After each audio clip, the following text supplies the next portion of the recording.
Como é que é, índio, velho? Aí, ó. Falei sossegado, mano. Cozido, nosso amigo velho aqui, ó.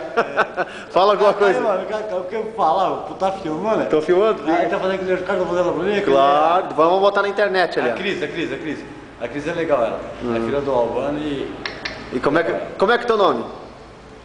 Ei, é que eu do papo. Como é que é teu nome? Sério, é... Tô filmando, porra, nós vamos botar isso Tá, aqui. tudo bem, eu sei disso. Então diga assim, ó. Eu Tá, vou... e amanhã tu vai pra lá pra botar naquela porra lá. Isso, no YouTube. Sossegado. Esse bicho, ó, isso tá tomando uma canjibrina, meus amigos.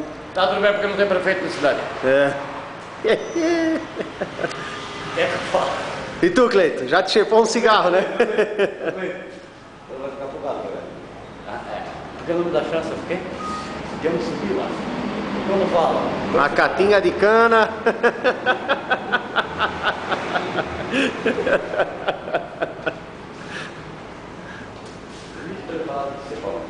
Vai botar na internet?